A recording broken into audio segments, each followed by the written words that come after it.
A library is basically a collection of various kinds of materials.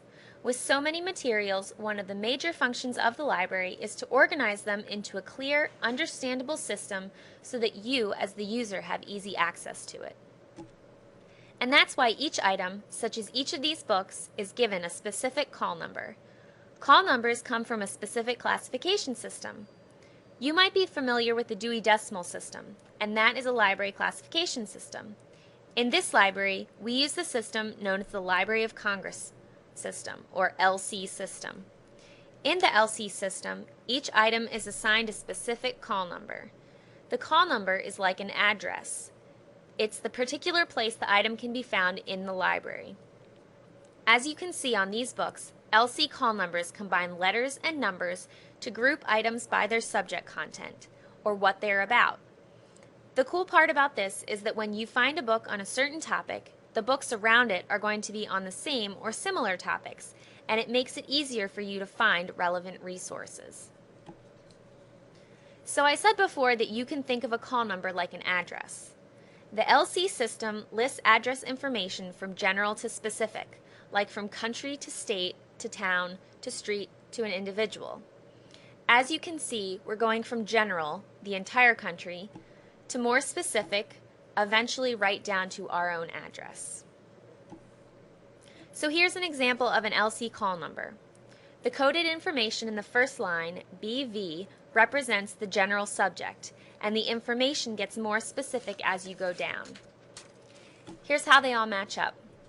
BV is a general subject, 210 is a specific subject, and C53 marks the author. See, it's going from general down to specific. And here's what this call number means.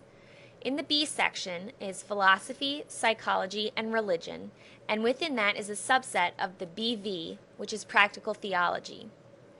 210 is in the 205 to 287 range, which marks prayer, and C53 is a marker for the author Oswald Chambers. So this call number is for a book on prayer by Oswald Chambers. LC call numbers may include additional information as well. So 1915 is the date that this book was published, and C2 means that it's the second copy. So now that you have a little bit more information on how materials get call numbers and what some of the information means, let's get into how these materials are put in order. The most important reason for you to understand the LC system is so that you can physically find what you're looking for in the library. The LC system always uses a line-by-line approach to place call numbers in order. So first, call numbers are put in order alphabetically by the first line. So B goes before H, and H goes before L. LB goes before LT, and so on. So H would go before HA for the same reason that AM goes before ambulance in the dictionary. Again, it's just simple alphabetical order. After the first line is in order, you find the section where all the books have the same first line. Go to the second line. The second line is always a number and is put in numerical order. 210 before 356, and so on. So BV 1284 will be in between BV 1232 and BV 4501. Sometimes a whole number is followed by a decimal point. When the whole numbers are the same, the numbers to the right of the decimal point are used to find the correct order. So remember your basic math. 9 goes before 9.4, which goes before 9.56, which goes before 9.8. We aren't putting 4, 56, and 8 in order. They are decimals. If it helps, you can think of it as 9.40, which goes before 9.56, which goes before 9.8. So BV 9.235 will be between 9 and 9.4 because they are decimals. So now for the third line. It is an alphanumeric code usually made up from the first letter of the author's last name and a decimal number to keep all the authors in order within the subject group. So think of the third line in a digit-by-digit manner. First, the letters are in alphabetical order. C before H, L before T, and so on. The call number here is because J is between H and L. Once you get to where all of the letters are the same, you go to the next digit. Remember, the third line is digit by digit. Because these numbers in the third line are not whole numbers, they're always decimals, whether the decimal point is actually present on the label or not. So 1 is before 4, and 5 is before 8. In other words, you want to think of C791 as C791, not as C791. That's why it belongs here, because 7 is between 5 and 8. Sometimes there's extra information in the call number that makes it longer. Editions of the same title are identified by adding the date of publication. They go in order chronologically. Titles that have the same call number but are published in more than one volume are distinguished this way. They are in order consecutively by volume number.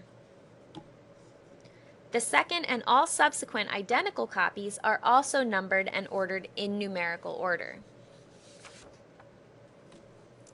Another thing to note is that the shorter call number belongs before the longer call number, even if it has dates, volumes, or copies. So just as a quick review, remember that the LC call numbers are always ordered in a line-by-line manner. The first line, which is letters, goes alphabetically. The second line, which is numbers, goes in numerical order. And if a decimal follows the whole number, you order the decimal digit by digit. The third line, which combines a letter and a decimal number, is ordered digit by digit. The letter alphabetically and then the decimals digit by digit. Also, the shorter call numbers always go before an expanded one, even if it has dates, volumes, or other information. The only other thing that I want to go over is that if an item is not in the main collection, it will have a prefix at the beginning of the call number. For example, if a book is in the reference collection, it will have an REF before the call number. This is a tag to let us quickly know that we should look in the reference section for this book. Then within the reference section, you will find the book according to the rest of its call number.